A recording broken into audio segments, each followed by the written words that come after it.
G'day there guys, it's your Aussie Hubby Markee, back at it again with another r/IDon'tWorkHereLady video. Now with that said, I want you to sit back, relax, chuck a prawn on the barbie, and get ready for some bloody good stories. Our first post today is by user Acid Dipped Teeth, titled, My Taxes Pay Your Salary.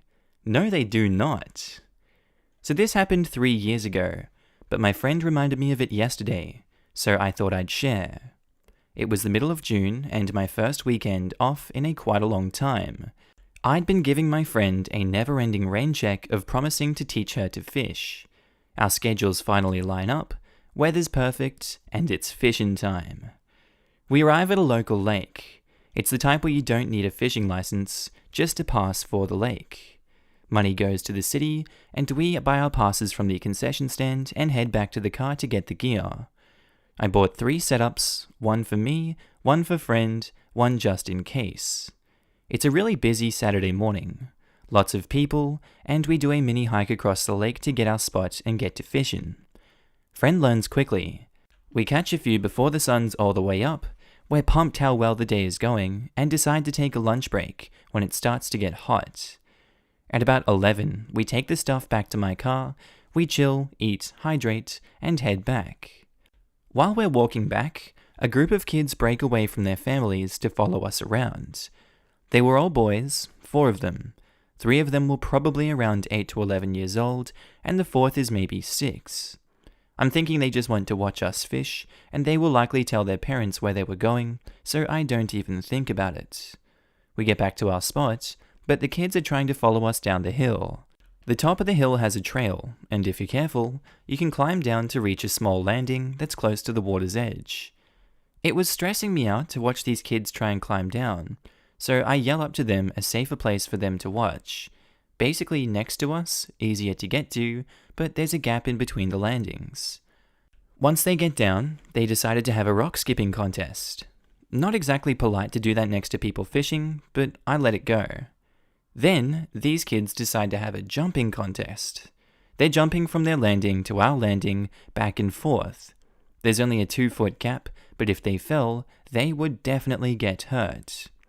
Friend is getting more stressed than me watching them, and she makes them promise her to be more careful. They said what I probably would have said when I was their age. Fine. Whatever, guys. The ringleader of the group, oldest, maybe 11, then asks me if they're allowed to fish. I ask them if they have a pass, stupid me, then they say yes in unison. I tell them, if you got a pass, you're good to go. Ringleader puts his hand on my fishing pole, that I'm holding still, and asks if he can use it. I pull away and say, no bud, I'm using it. He picks up my just-in-case pole, without asking, and says, what about this one? No, that's mine, and I don't want you hurting yourself with it. Little brat gives me an attitude and shouts, well, what can I use? I didn't even know what to say at first, but I pulled out Old Faithful and say, go ask your parents. It worked, and they immediately left. About 20 minutes later, we hear a large group of people coming down the trail. It's the kids and their family, and the kids were whispering and pointing at me, mostly just the ringleader. A female, a bit older than me, I'm guessing the mum, angrily makes her way over to the spot and lays into me. I don't remember everything, but the general consensus is that I'm ungrateful and I need to get shot. Her words. Kids are still close, so I decide to keep it PG. I also have a little issue with my hearing. If something is too loud, I can't usually make out the sound. Like, if you're yelling at me, I'm not going to get every word. So I explain that I can't hear her when she raises her voice. She starts yelling louder. I'm getting nothing. Friend is mortified. I stare at her until there's a break and I say, yeah, I didn't get a word of that. She almost starts to go off again when the husband/boyfriend/older brother shouts something at her in another language and she stops. Angry lady is like, did you tell these boys they couldn't fish? No, I just said the opposite. She's stunned. Why can't they fish then? They're allowed to fish at this lake. They can fish. They're absolutely allowed to fish here. They just can't use my stuff. Why not? Everyone else here is fishing. The lake is owned by the city. Yup, sure is. Blank stares for way too long. You need to teach them to fish. Miss, I can't watch all of them. What if they hurt themselves? Yes, you are. My taxes pay your salary. No, they do not. Yes, they do.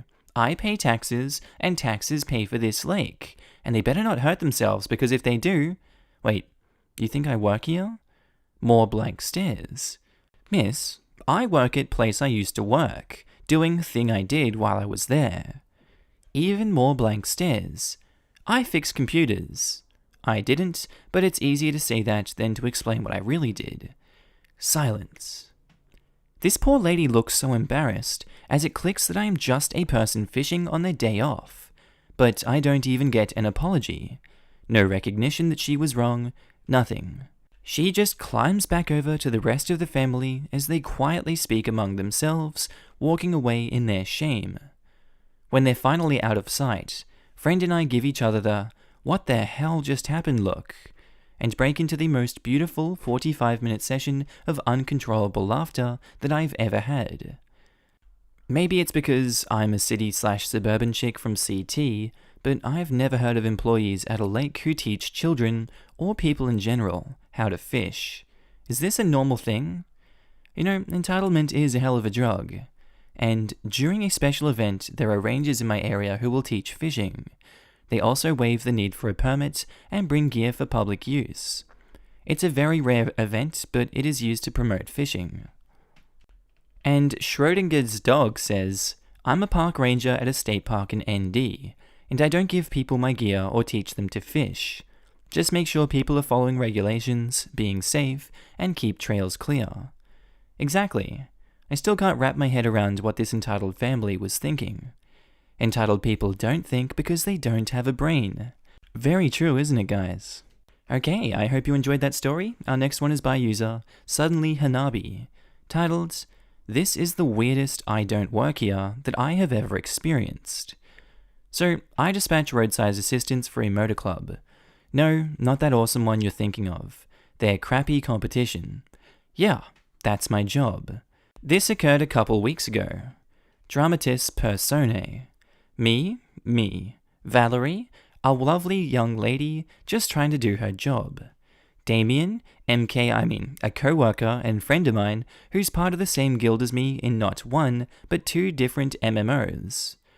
So, it's my day off and I'm chillaxing at the crib, surfing the net and crap posting on various forums, when suddenly my phone rings. I answer it like, hello, Suddenly Hanavi?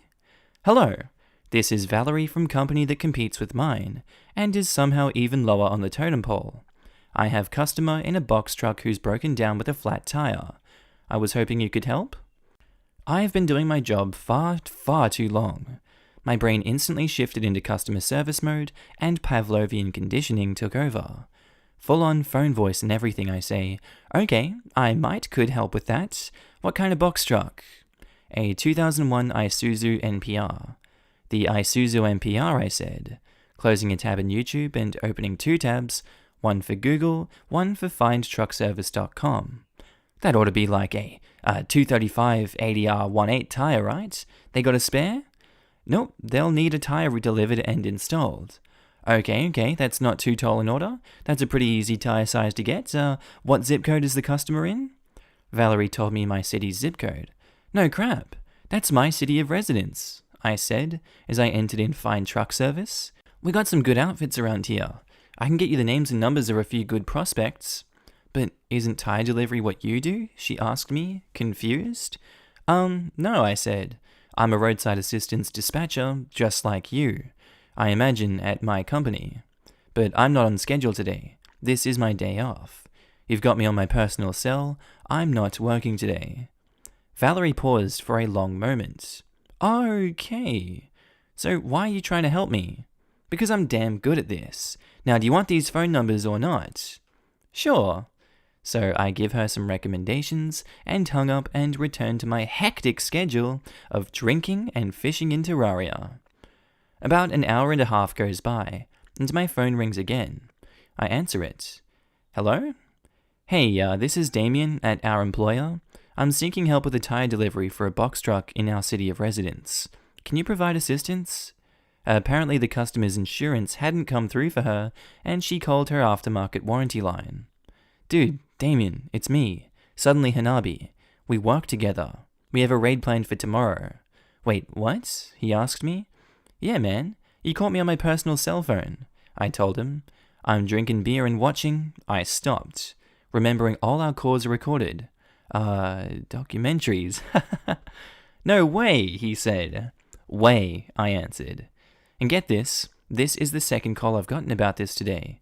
What in God's name company are you trying to get a hold of? What number are you dialing?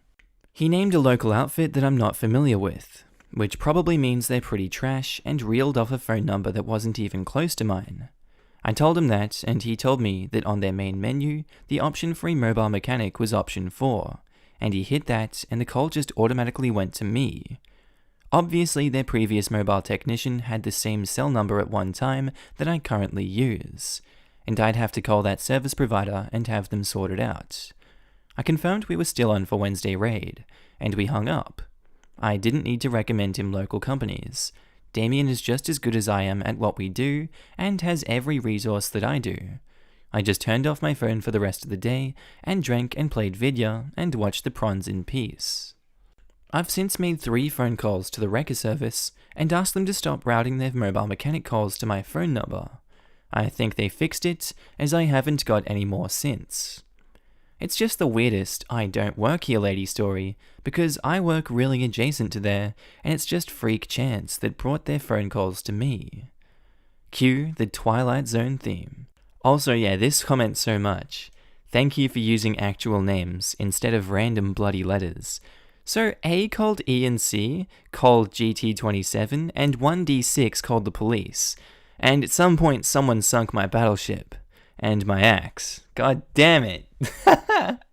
But no, for real, that was well written. Our next post is by Throwaway34182241. Titled, Entitled Karen Throws an Apple at Me and Gets Kicked Out. This story begins when I, 20 male, was shopping at my local grocery store. I'm just minding my own business when I hear someone over my shoulder ranting about how soft the apples on display were. I turn around and see a lady right in front of me, fuming. For storytelling purposes, she will be known as Karen, and myself as me, and the helpful employee as he. Karen, excuse me, do you know where I can find some better apples?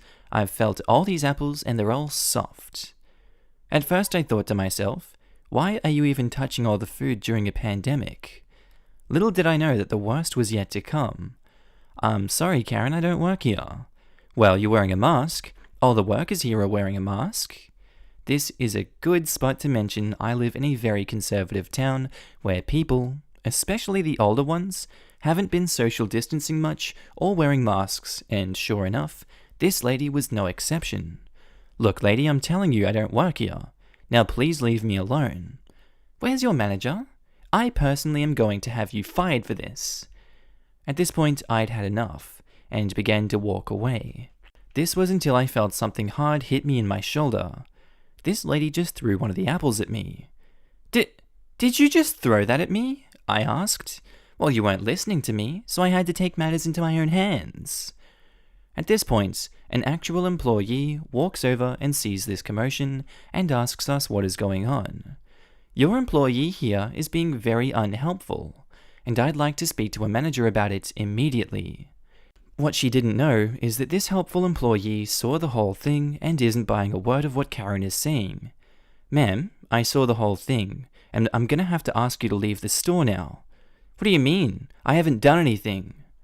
It takes the employee threatening to call the police before Karen finally gets the message and leaves the store.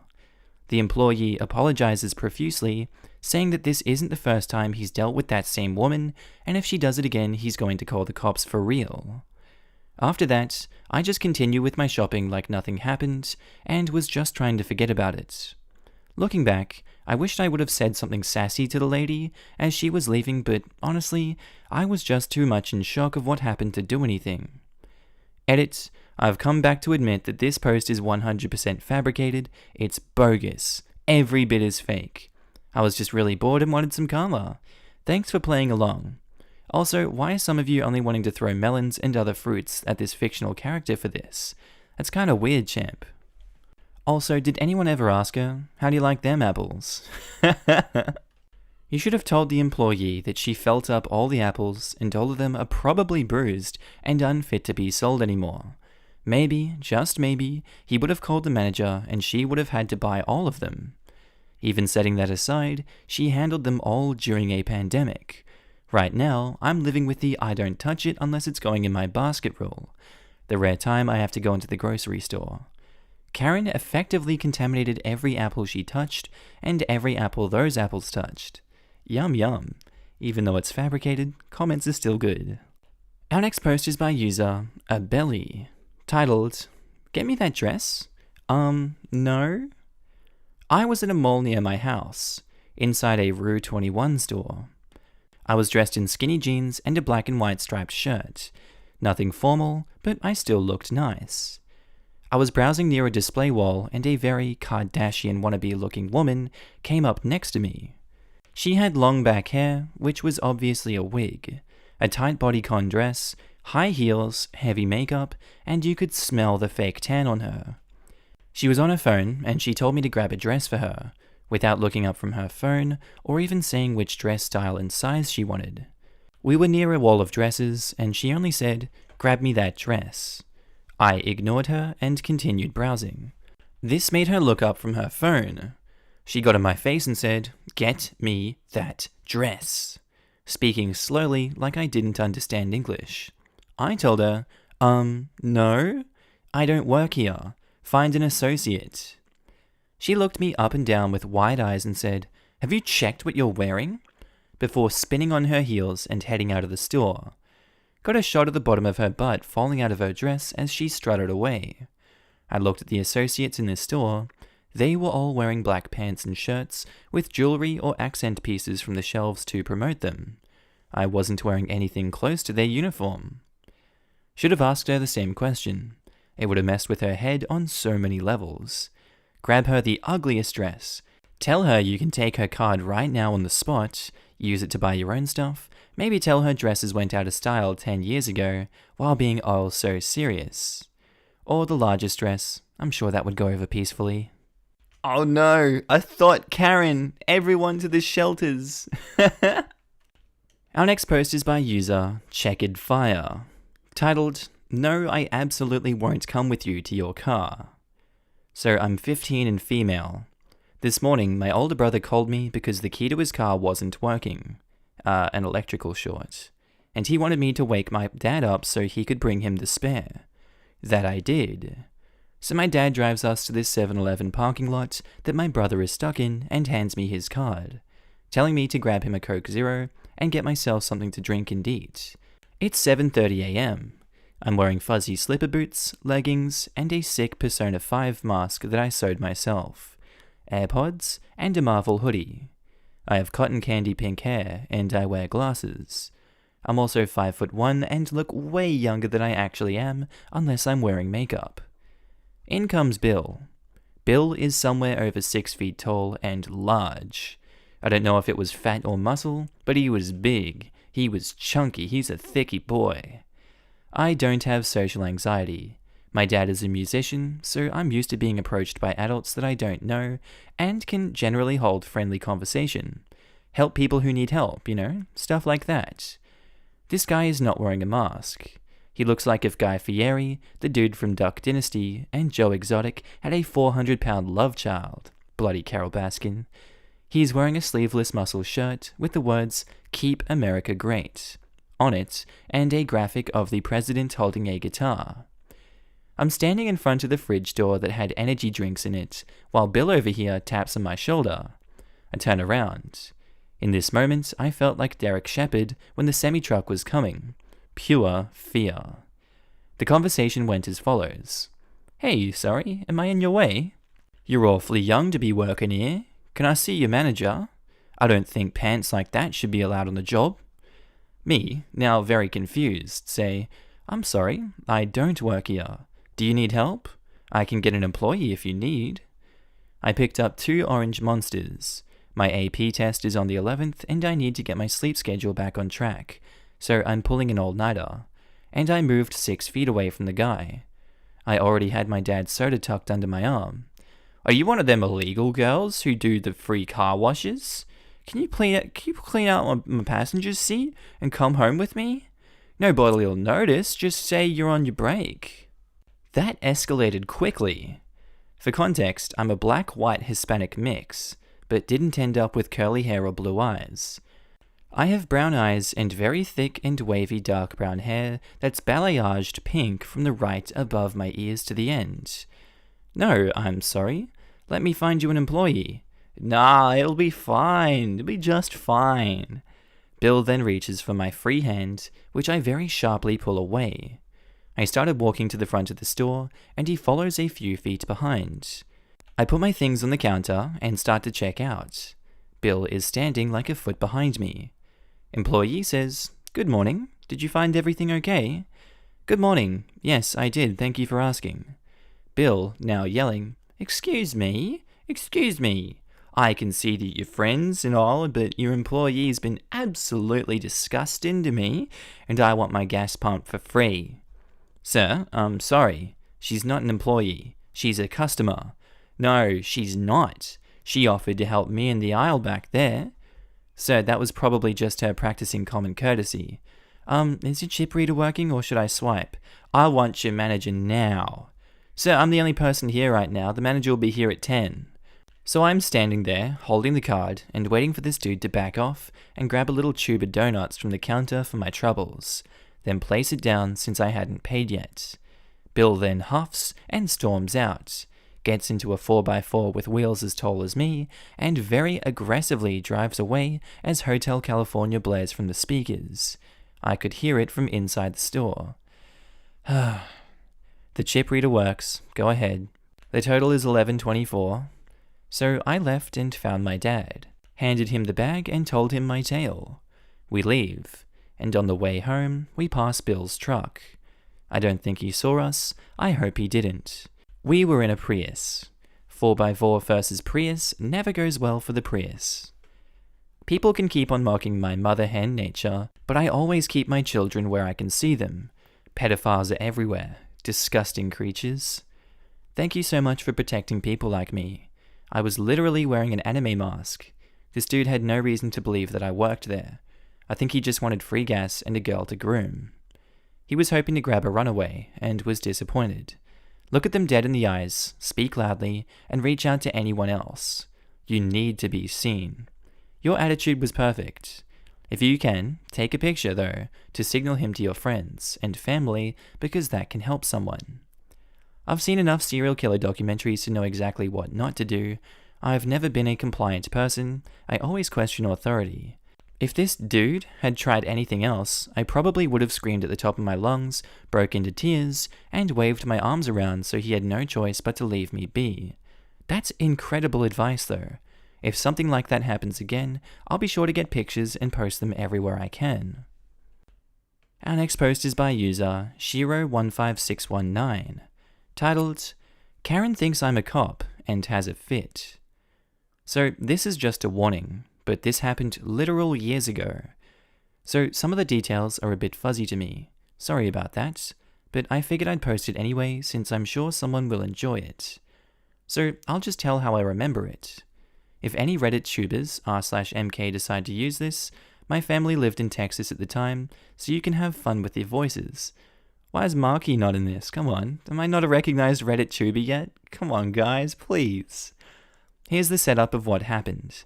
I was a 15-year-old boy at the time, in the Police Explorers. If you don't know what that is, it's pretty much the Scouts, except geared towards helping youth learn about the police and eventually getting a career in law enforcement. My father was a patrol sergeant at the local constable office, so he was a supervisor. The constable was close with most of the officers, and was a family friend. He had known me since I was around 6. I was in an explorer's uniform, so I did kind of look like an officer, but I was obviously too young. We had just gotten back from the explorers and stopped by the station so he could take care of something real fast. I don't remember what, so I waited in the front of the station for him. I sat down and put in a pair of earbuds to waste time waiting for my father. About 3 minutes in, I feel that uncomfortable feeling you get when someone stares at you for a while. So I look up and see her, It was the dreaded Karen, ridiculous dyed bob and all. OP is me, D's dad, CO's constable, K's Karen, C1 and 2 are the other police officers. So I take out my earbuds and look up, asking, "Do you need something from me, miss?" She scoffed at me and said, "Finally, you shouldn't be on your phone on the job." She stops to look at my name on the uniform. "OP, I'm gonna have a chat with your supervisor after this?" I was a little confused, seeing as I am obviously too young to be a cop, but felt like I could clear this up pretty fast. I make the mistake of stopping her. "Ma'am, I'm a police explorer, not a—" "Ha! Don't interrupt me. I want to file a police report, so go behind the desk and do your job." I look at her with a "you've got to be kidding me" look, and decide I don't want to deal with this and decide that I'm going to wait for my dad outside instead. I start to walk off. Admittedly, another mistake on my part. Karen is a bit taken aback at first, but recovers fast and follows me, yelling and screaming about how rude I am for walking away from her, and how she's going to have my badge for treating her this way. "Yeah, sure lady, take my explorer's badge." Right before I get out, one of my dad's friends walked in. Police officer 1's like, "Hey OP, where's dad? Need to talk to him." Of course, the instant he showed up, Karen jumped on poor C1 and starts going off about how I wasn't doing my job, and that I was rude. He stopped her. "Ma'am, OP's not an officer, he's a police explorer." She stops and tries to process what he said, and fails to do so. Maybe she just didn't know what an explorer was. "Who cares? It's his job to help me. Do you know who I am?" The legendary response. C1 decided to drop trying to explain what a police explorer was, and just decided to defuse the situation. No, I don't. "Look, ma'am, if you have a problem or concern, you should go to the front desk. They should be able to help you better." At this point, this is obviously causing a scene, and another one of my dad's co-workers pulls me aside as C1 tries to deal with her. "OP, what's going on here?" she asked me, as we went a bit further away from them. "Well, miss, C2, I was sitting here waiting for my dad, and this lady," I gestured towards her, "started going off on me for being rude and not doing my job," and I did the air quotes. C2 looks at me, then back over to Karen and C1. "OP, I'm sure C1 will take care of this. Do you want to wait in the back for dad?" I say yes and follow her to the back. About 3 or so minutes in, my dad comes out and sees me sitting in the back, waiting for him with C2. "Hey C2, what's OP doing back here? Did something happen?" "Yeah, there was a woman harassing him, so I took him back here to wait." My father talked to C2 and says he'll take care of it. He walks off to let the constable know about the disturbance up front, and not to worry about it, then comes back a few minutes later. He took me up to the front to leave. The woman saw me and my father about to walk out, and makes a beeline towards us, completely blowing off C1 as she did. "Excuse me, are you a supervisor?" My father, who literally towers over her, looks down at this Karen and says, "Yes, do you need something, miss?" "Yes, I would like to have a talk with you about your officer's attitude." My father looked down to me. I nodded at him as if to say this is her. My dad was about to have a talk with her, but then the CEO came up front. "OP, come to my office," he said in a commanding voice. I looked up to my dad, a bit worried now. "Go ahead." He gently pushed me in CEO's direction. So I walk over to CEO and follow him to his office.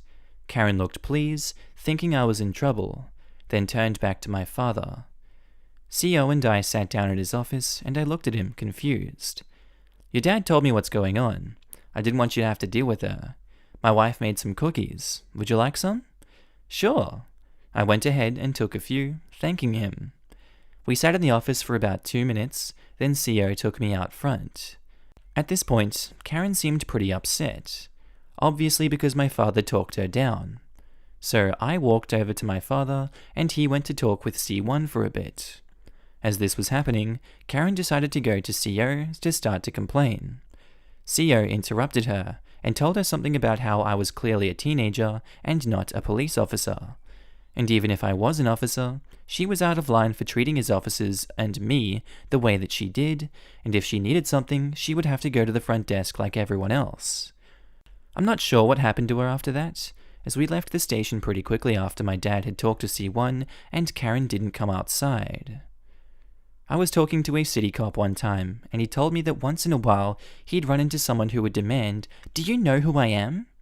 His response was to immediately get on the radio and say, "This is going to be a psychiatric case. Subject doesn't know who they are." Alright, I think that's where I'm going to leave today's episode, guys. I hope you enjoyed these stories from r/Idontworkherelady. If you've made it this far, please do subscribe to my friend Storyhawk. Link is on the description on the screen. Please do click it and help him out. We're trying to get him to 1,000 subs. Anyway, guys, I hope you enjoyed this one. I'll see you in the next episode. Bye.